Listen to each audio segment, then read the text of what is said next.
The best at what you do, you have to be unbalanced to find every bit of energy and strength that you have to pull it off. Don't ever let somebody tell you you can't do something. If you have a dream, you have to protect it. Why are you staying on the basketball court so much? Because I'm trying to get it. And we should just keep doing it, or die trying. What truly makes people successful? Easy. Hard work, tenacity, perseverance and all that bollocks. Just look at Bill Gates. Math genius who swallows up books whole, discovers computer programming, drops out of Harvard and starts up a company called Microsoft with one of his homies. Someone with a thirst for knowledge and as intelligent and as tenacious as Gates was always bound to be so successful, right? Let's take a closer look, shall we? Gates' father was a wealthy lawyer in Seattle and his mother was the daughter of a successful banker, already a good start to life. At 7th grade, his parents sent him to Lakeside, a private school catered for the children of Seattle's elite. In his second year, Lakeside decided to invest in a computer lab. But this is 1968. Most universities don't have a computer lab at this point. And the kind of computer that they had was even more impressive. In the 60s, most institutions had a computer punch card system, but not Lakeside. They installed the ASR33 teletype, of course. This means they had a time-sharing terminal with a direct link to a mainframe computer in downtown Seattle. University students got the time-sharing advantage in the 70s. Little Billy here got to do real-time programming as an 8th grader in the 60s. But even running computers back then was expensive, and their measly little $3,000 budget ran out. Then a cascade of opportunities arose that led Gates to racking up immense programming time. A group of programmers at the University of Washington formed a company called C-Cubed, which leased computer time to local companies. And as fate would have it, one of the firm's founders had a son at Lakeside, so they tested the company's software programs in exchange for free programming time. Then when the firm went bankrupt, they worked on another company's software in exchange for free programming time. In a 7-month period in 1971, Gates ran up over 1,500 hours of computer time on their mainframe. Then Bill's friend and later co-founder of Microsoft, Paul Allen, had found a free-to-use computer at the University of Washington that was divided between users on a 24-hour schedule. But Gates would go between 3 and 6 in the morning when nothing was scheduled on them. Then Gates worked on some software for a tech company, and Lakeside even let him use the entire spring term away from school writing code. When Gates dropped out of Harvard to start at Microsoft, he'd been programming practically non-stop for 7 consecutive years. He was far past the 10,000 hours required to master a skill. If you look at these extraordinary series of opportunities, it's clear to see he was incredibly fortunate. How many teenagers had that kind of experience Gates had? Even Gates said himself, "If there were 50 in the world, I'd be stunned. I had better exposure to software development at a young age than anyone I think did in that period of time, and all because of an incredible lucky series of events." But Gates' story is just one isolated example. Is this the case for all extremely successful people? Let us explore Canada's favourite sport, ice hockey. Canadian hockey is a meritocracy. Thousands of boys begin to play as novices before they are even in kindergarten. From that point, there are leagues for every class, and at each level, the players are sifted, sorted and evaluated, with the most talented separated and groomed for the next level. By their mid-teens, the very best of the best have been channeled into an elite group known as Major Junior A. This is the way most sports pick their players, including football in Europe and athletes for the Olympics. In the most part, it's how ballet picks its dancers, how classical music picks its future composers, and how our elite education systems selects its future scientists and intellectuals. You can't buy your way into Major Junior A. It doesn't matter who your parents are, what business your family is in, or if you live in the most remote corner of maple syrup land. If you have the ability, the vast network of hockey scouts and talent spotters will find you. Success in hockey is based on individual merit. Players are judged on their own performance and on the basis of their ability, not on some other arbitrary fact. Nothing else, right? In the mid-80s, a Canadian psychologist was at a Major Junior A hockey game in southern Alberta with his wife and 2 sons. And as his wife was reading the roster, "Roger," she said, "do you know when these young men were born?" "Yes," he replied. "They're all between 16 and 20, so they'd be born in the late 60s. No, she replied. "What month?" Roger looked at his wife utterly confused, but as he took a closer look, he said for some reason there was an incredible number of January, February and March birth dates. When Roger got home, he looked at the birth dates of as many professional hockey players that he could, and lo and behold, he saw the exact same pattern. Every hockey league he looked into, the most frequent birth month, January. The second most, February 3rd, March. He said, "In all my years in psychology, I have never run into an effect this large. You don't even need to do any statistical analysis. You just look at it." The explanation? Because they were all Aquarius, of course. Actually, The eligibility cutoff for age class hockey is January the 1st. A kid who turns 10 on January the 2nd could be playing with someone who doesn't turn 10 until the end of the year.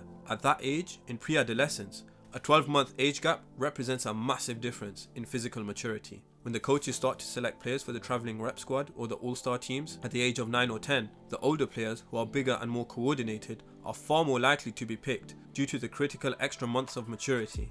And what happens when they make the team? They get better coaching, they're playing with the bigger and better players, they are playing more than double the games of those that are not in the team, and they practice far more. In the beginning, it isn't so much that they are inherently better, they are only older. But after a few years, after all the advantages have accumulated, they really are better. It becomes a self-fulfilling prophecy, and you find things like this in other areas too. For example, 2 economists looked at the relationship between scores on the TIMSS test and month of birth. They found that the oldest 4th graders scored 4 to 12% higher than the youngest 4th graders. This is a huge effect, they said. It's the difference between getting into a gifted program or not. Now think about the implications of these findings. The notion that the best and brightest will naturally rise to the top is far too simplistic. Yes, these athletes and such are far better than you and I in their respective fields, but they got a massive head start, an opportunity they neither deserved or earned. Opportunity played a critical role in their success. The sociologists call this the Matthew effect. For unto everyone that hath shall be given, he shall have abundance, but from him that hath not shall be taken away, even that which he hath. I don't have a lisp. The Matthew effect was named after a verse in the Gospel of Matthew. It is those who are successful who are most likely to be given the opportunities that lead to further improvement and to further success. It is the rich who get the biggest tax breaks, the best students who get the best teaching and the most attention, and it's the biggest 9 and 10-year-olds who get picked for the team and get the most coaching and practice. What are some highly desirable traits that we would generally agree would vastly increase our chances of success? No matter who you are, chances are intelligence would rank highly in this list of desirable traits. In 1921, Professor of Psychology at Stanford University Lewis Terman decided to make the study of the gifted his life's work. With a grant, he hired some field workers and sent them into California's elementary schools. Teachers were asked to nominate the brightest in their classes, who were then given an intelligence test. Those who scored in the top 10% were then given a second IQ test, and those who scored above 130 were then given a third IQ test. Only then were the best and brightest selected.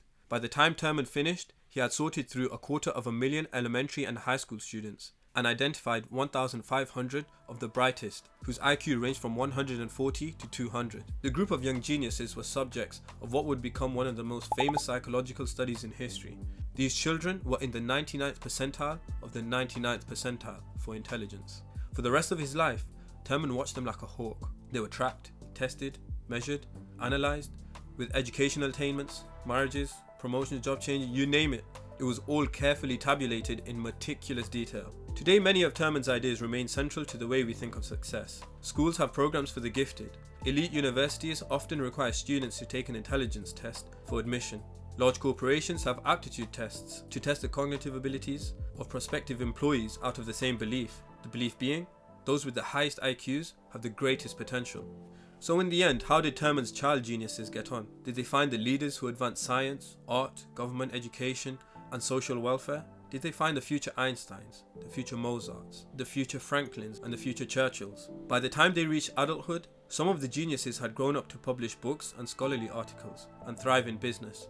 Several ran for public office. There were 2 Superior Court justices and 1 municipal court judge, 2 members of the California State Legislature, and 1 prominent state official. But few of his geniuses were nationally known figures. They tended to earn good incomes, but not that good. The majority had careers that could only be described as ordinary, and a surprising number of the geniuses ended up with careers even Terman considered failures. Nor were there any Nobel Prize winners in his exhaustively selected group of 1,500 geniuses. He actually tested 2 students who went on to be Nobel laureates, but rejected them both. Their IQs were simply not high enough. In a devastating critique, one sociologist showed that if Terman had simply put together a randomly selected group of children from the same kind of family backgrounds and dispensed with IQ altogether, he would have ended up with a group doing almost as many impressive things as his painstakingly selected group of geniuses. In the end, Terman concluded with a touch of disappointment that intellect and achievement are far from perfectly correlated. Later on, some studies shed some light on this topic. The relationship between success and IQ works only up until a point. Once someone has reached an IQ of around 120, having additional IQ points doesn't seem to translate into any measurable real-world advantage. Let's look at another study to see what can matter more than IQ. One sociologist followed and studied 12 families extensively from a range of socio-economic backgrounds. She found that families adopted one of two parenting philosophies which divide almost perfectly along class lines. The wealthier parents raised their kids one way, while the poor another. The wealthier parents were heavily involved in their children's free time, shuttling them from one activity to the next, and this approach was completely absent from the lives of the poorer children. The middle-class parents talked things through with their children, reasoning with them, not issuing commands, and they expected their children to talk back to them, to negotiate, and to question adults in positions of authority. In other words, the middle-class children learnt a sense of entitlement, but in a good way. They acted as though they had a right to pursue their own individual preferences and to actively manage interactions in institutional settings. Even in 4th grade, middle-class children appeared to be acting on their own behalf to gain advantages. They made special requests of teachers and doctors to adjust procedures to accommodate their desires. By contrast, the working class children were characterized by an emerging sense of distance, distrust, and constraint. They didn't know how to get their way or customize whatever environment they were in for their best purposes. Our upbringing and socio-economic background may have a bigger impact on how successful we are compared to trivial differences in IQ. Next, consider this interesting thought experiment from Nassim Taleb. Take 10,000 fictional investment managers. Assume that they each have a perfectly fair game. Each one has a 50% probability of making $10,000 at the end of the year and a 50% chance of losing $10,000.